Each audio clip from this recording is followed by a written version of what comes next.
Hi dears, welcome to Egon learning. മക്കളെ, ഈ ഒരു വീഡിയോയിൽ നമ്മൾ ഡിസ്കസ് ചെയ്യാൻ പോകുന്നത് നമ്മുടെ ഹിന്ദി എക്സാമിനെ ഗ്രാമർ ടൈപ്പ് ക്വസ്റ്റ്യൻസ്, അതൊരു 3 മാർക്ക് വരെ നമുക്ക് സ്കോർ ചെയ്യാൻ പറ്റുന്നത്. എന്നാൽ നമുക്ക് 3 മാർക്കിൻ്റെ ഒരു ടെക്സ്റ്റ് ബുക്കിലുള്ള ഒരു ക്വസ്റ്റ്യൻ ആൻസർ പഠിക്കുന്ന അത്ര സമയം നമുക്ക് പഠിക്കാനുമില്ല. എന്നാൽ നമുക്ക് ഇത് മനസ്സിലാക്കി വെച്ചാൽ 3 മാർക്ക് വരെ നമുക്ക് സ്കോർ ചെയ്യാനും സാധിക്കും. നമ്മുടെ ക്വസ്റ്റ്യൻ പേപ്പറിൽ എല്ലാ ഹൈസ്കൂളിലെ ഒരുവിധ ക്ലാസ്സുകളിലൊക്കെ ചോദിക്കുന്ന ക്വസ്റ്റ്യൻസ് ആണിത്. ഇതിൽ പ്രധാനമായും ഉള്ളത് സർവനാമ്, വിശേഷൺ, പിന്നെ വാക്യ ബദൽക്കർ ലിഖിയേ. അപ്പോൾ നമ്മുടെ ക്വസ്റ്റ്യൻ പേപ്പറിൽ നമ്മൾ എപ്പോഴും കാണുന്ന ഒരു ചോദ്യമാണ്, ഏതാണെന്ന് അറിയാമോ? ഒന്നെങ്കിൽ നമ്മൾ കാണാം മേ മേ, ഇപ്പോൾ മുജേ എന്ന വാക്ക് നൽകിയിട്ടുണ്ടാകും.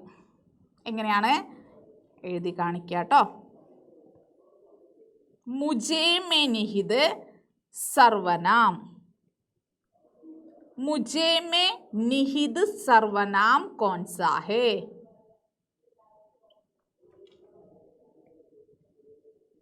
ഇങ്ങനെ ഒരു ചോദ്യം കാണുമ്പോൾ നിങ്ങളിൽ പലർക്കും ഇത് എഴുതാൻ വളരെ ഈസി ആയിരിക്കും അല്ലേ.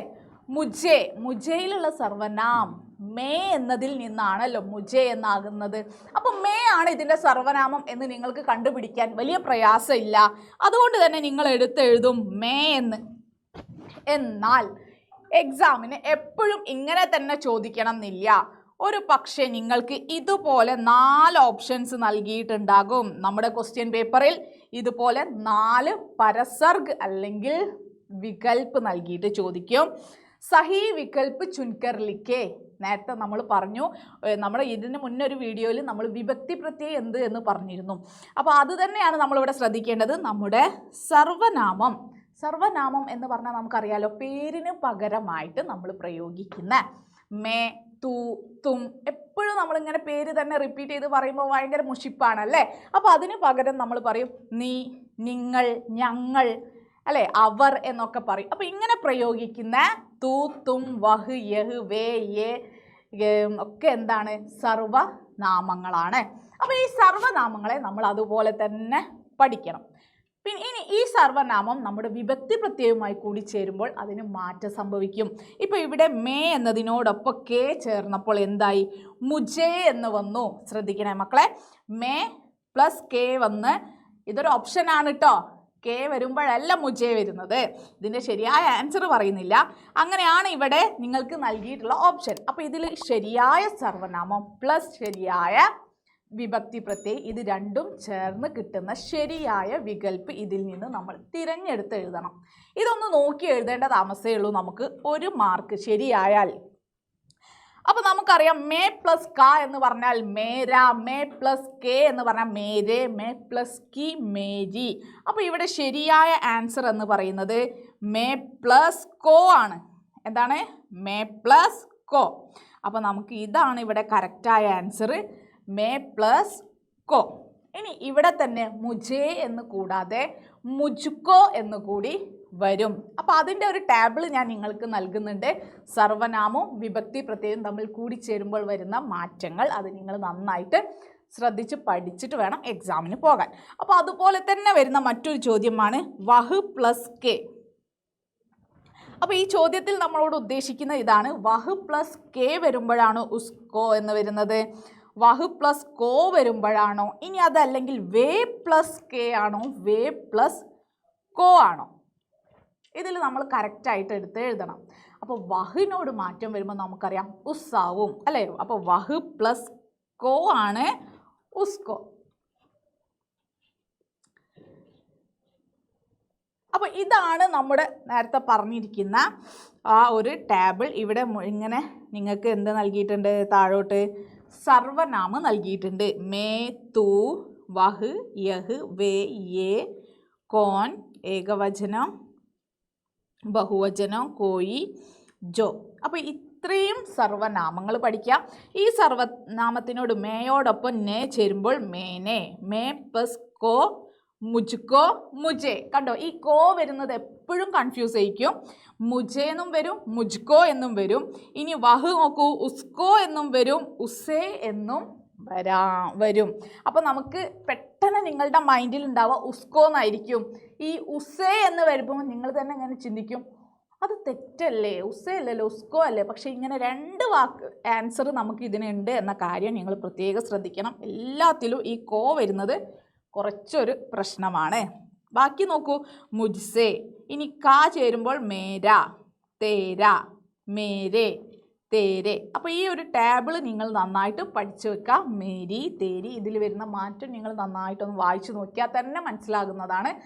ഇങ്ങനെ നമ്മൾ കുറേ തവണ വായിച്ചു കഴിഞ്ഞാൽ ബൈ ഹാർട്ട് ഒന്നും പഠിക്കേണ്ട ആവശ്യമില്ല.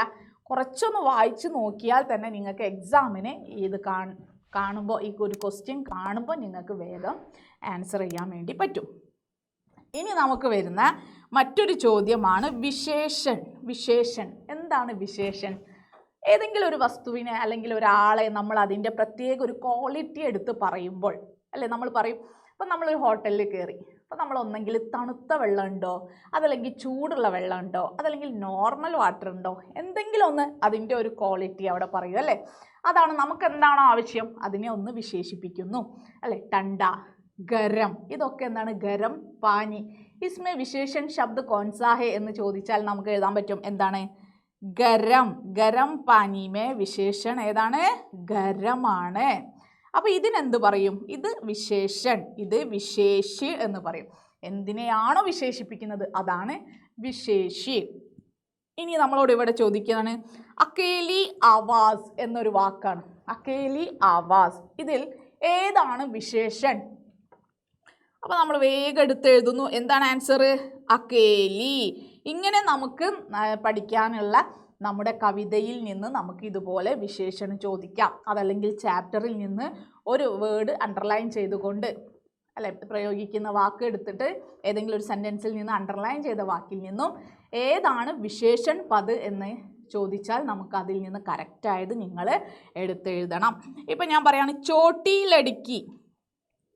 ചോട്ടി ലടുക്കി, इसमें विशेषण कौन सा है? ചോട്ടി. യെസ്, ചോട്ടി എന്നാണ്. മനസ്സിലായല്ലോ? വളരെ ഈസിയാണ് അല്ലേ. അപ്പോൾ ഇതുപോലെ നമ്മുടെ കവിതയിലുള്ള വാക്കുകളൊക്കെ ഒന്ന് നമുക്ക് ശ്രദ്ധിച്ച് വായിച്ചു നോക്കിയാൽ നമുക്കതിൻ്റെ ആൻസർ എടുത്ത് എഴുതാൻ പറ്റും. അപ്പോൾ വിശേഷൺ എന്താണെന്ന് നിങ്ങൾ മനസ്സിലാക്കി. ഇനി നമ്മളോട് ചോദിക്കുന്നത് പലപ്പോഴും വാക്യ ബദൽക്കർ ലിഖേ. നമുക്കൊരു വേർഡ് സെൻറ്റൻസ് നൽകിയിട്ട് അത് മാറ്റി എഴുതാൻ വേണ്ടി പറയും. ഇപ്പോൾ ഇവിടെ ഒരു ചോദ്യമുണ്ട്, വഹ് സ്കൂൾ ജാ രഹാ ഹെ. വഹ് സ്കൂൾ ജാ രഹാ ഹെ, അവൻ സ്കൂളിലേക്ക് പോയിക്കൊണ്ടിരിക്കുകയാണ്. ചോദ്യം ഇതാണ്, വഹ് കെ ബദലെ വേ കാ പ്രयोग കീജിയേ. വഹ് എന്നതിന് പകരം വേ എന്നതിൻ്റെ പ്രയോഗം. അപ്പോൾ ഇവിടെ സാധാരണഗതിയിൽ പല കുട്ടികളും ചെയ്യുന്നതാണ് വേ സ്കൂൾ ജാ രഹാ ഹെ എന്നെഴുതും. എന്താണ് കുട്ടികൾ ചിന്തിക്കുന്നത്? എന്താണ് പലപ്പോഴും നിങ്ങൾ ചിന്തിക്കുക, വഹ് എന്നതിനെ മാറ്റിയിട്ട് വേ എന്ന് ചേർക്കണം. സോ ഈസി അല്ലേ. അപ്പോൾ ഇത് വളരെ സോ സിമ്പിൾ ആണ് എന്ന് കരുതിക്കൊണ്ട് വേ എന്ത് ചെയ്യും? വഹ് എന്നതിനെ അങ്ങോട്ട് മാറ്റുന്നു, അവിടെ വേ വെക്കുന്നു. പക്ഷെ എപ്പോഴും മക്കൾ ശ്രദ്ധിക്കേണ്ട കാര്യം, ഇങ്ങനെ ഒരു ചോദ്യം വരുമ്പോൾ അവിടെ നിങ്ങളെ പരീക്ഷിക്കുക തന്നെയാണ് ചെയ്യുന്നത്. എന്താണ് ഇവിടെ വേ വരുമ്പോൾ സെൻറ്റൻസിന് വരുന്ന മാറ്റങ്ങൾ, അതിനാദ്യം വഹിൻ്റെയും വേൻ്റെയും അർത്ഥം മനസ്സിലാക്കണം. ഏത് സെൻറ്റൻസ് ആയിക്കോട്ടെ, നമുക്ക് ഒരു പക്ഷേ നിങ്ങൾക്ക് വേ എന്നോ വഹ് എന്നോ ഇല്ലാത്തൊരു സെൻറ്റൻസ് നൽകിയേക്കാം. അപ്പോഴും അവിടെ മാറ്റേണ്ടത് ആരെയാണോ അതിൻ്റെ പ്രത്യേകത നോക്കണം. ഇതൊരു സർവനാമാണ് അല്ലേ. വഹ് എന്നതൊരു സർവനാമാണ്, വേ സർവനാമാണ്. വഹിൻ്റെ പ്രത്യേകത എന്താണ്? ഏകവചനം. വേ എന്നതോ ബഹുവചനം. അപ്പോൾ ഒന്നിൽ കൂടുതൽ ആളുകളുണ്ട്. അപ്പോൾ ഇവിടെ നമ്മൾ ഒരുപാട് കാര്യങ്ങൾ ചിന്തിക്കേണ്ടതുണ്ട്.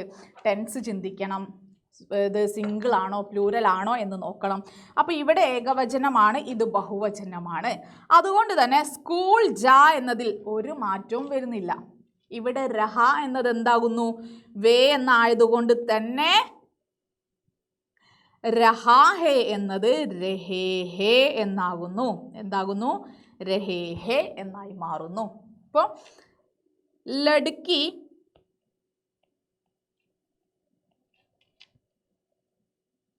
ലടുക്കി ഗാത്തി ഹേ എന്ന് നമുക്കൊരു സെൻറ്റൻസ് തന്നു. ഇവിടെ ലടുക്കിയാം എന്നാക്കണം. നേരത്തെ പറഞ്ഞ പോലെ തന്നെ ലടുക്കി ഏകവചനമാണ്. ഇനി നമുക്കൊരു ബഹുവചനം എഴുതാം. ലടുക്കിയാം ഗാത്തി ഹേ. ഇവിടെ കണ്ടോ കുത്ത് വരുന്നു, വലിയ മാറ്റമൊന്നുമില്ല. ഇവിടെ ലഡിക്കിയാം എന്നാക്കി. ഈ ലഡിക്കിയാം എന്നതിന് ഒരു കുത്തൊക്കെ വന്ന ഒരു ഭംഗിയാണല്ലേ. അപ്പോൾ അതുപോലെ തന്നെ നമ്മൾ എന്ത് ചെയ്യുന്നു, ഹേക്കും ഒരു കുത്ത് കൊടുക്കുന്നു. എന്തിനാണ്? അത് ബഹുവചനമാണ് എന്ന് കാണിക്കാൻ വേണ്ടിയാണ്. മനസ്സിലായോ? അപ്പോൾ ഈ ഒരു 3 ടൈപ്പ് ക്വസ്റ്റ്യൻസും നിങ്ങൾ നന്നായിട്ട് മാക്സിമം നിങ്ങൾ പ്രിപ്പയർ ഒന്ന് പ്രാക്ടീസ് ചെയ്യുക. എന്താണ് സർവനാം, സർവനാം എങ്ങനെ പഠിക്കണം എന്ന് ഞാൻ പറഞ്ഞു തന്നു. അത് നിങ്ങൾ തന്നെ ഒന്ന് വായിച്ച് ആ സർവനാം ഏതൊക്കെയാണ്, വിഭക്തികൾ ഏതൊക്കെയാണ്, അത് തമ്മിൽ ചേരുമ്പോഴുള്ള മാറ്റം നോട്ട് ചെയ്യുക. അതിൽ വളരെ ഇമ്പോർട്ടൻ്റ് ആണ് മക്കളെ മേ, വഹ്, വേ, യഹ്. അപ്പോൾ ഈ ഒരു 4 സർവനാമെങ്കിലും നിങ്ങൾ നന്നായിട്ട് മാക്സിമം കാണാതെ പഠിക്കാൻ പറ്റുകയാണെങ്കിൽ പഠിക്കാം. അതല്ലെങ്കിൽ നന്നായിട്ട് ആ ടേബിൾ ഒന്ന് വായിച്ച് നോക്കിയാൽ തന്നെ നിങ്ങൾക്ക് കറക്റ്റായിട്ട് ആൻസർ ചെയ്യാൻ പറ്റും. പിന്നെ അത് കൂടാതെ സർവനാമം പഠിച്ചു, വിശേഷണം പഠിച്ചു. ഇനി ഈ സെൻറ്റൻസുകൾ ഇതെങ്ങനെ മാറ്റി എഴുതണം, അല്ലെങ്കിൽ എങ്ങനെയാണ്, അത് ഒരുപാടുണ്ടല്ലോ എന്ന് തോന്നുന്നുണ്ടെങ്കിൽ നിങ്ങളുടെ ടെക്സ്റ്റ് ബുക്കിലുള്ള നിങ്ങളുടെ ചാപ്റ്റേഴ്സ് നന്നായിട്ട് വായിക്കുക. വായിക്കുന്ന സമയത്ത് നിങ്ങളൊന്ന് ജസ്റ്റ് ശ്രദ്ധിക്കുക, ഈ ഹേക്ക് എന്തുകൊണ്ട് കുത്തുവന്നു, ഇത് ബഹുവചനമാണ്, അപ്പോൾ അവിടെ പറഞ്ഞിരിക്കുന്ന സർവനാമം ഏതാണ്, എന്തുകൊണ്ടാണ്, ഇങ്ങനെ ചില ചോദ്യങ്ങൾ നിങ്ങളുടെ ഉള്ളിൽ എപ്പോഴും ടെക്സ്റ്റ് ബുക്ക് വായിക്കുമ്പോൾ ഒന്ന് വെക്കുക. ഇത്തരം കാര്യങ്ങളൊന്ന് ശ്രദ്ധിക്കുക. അപ്പോൾ ഇതുപോലുള്ള വീഡിയോസുമായി വീണ്ടും കാണാം. അതുവരേക്കും ബൈ.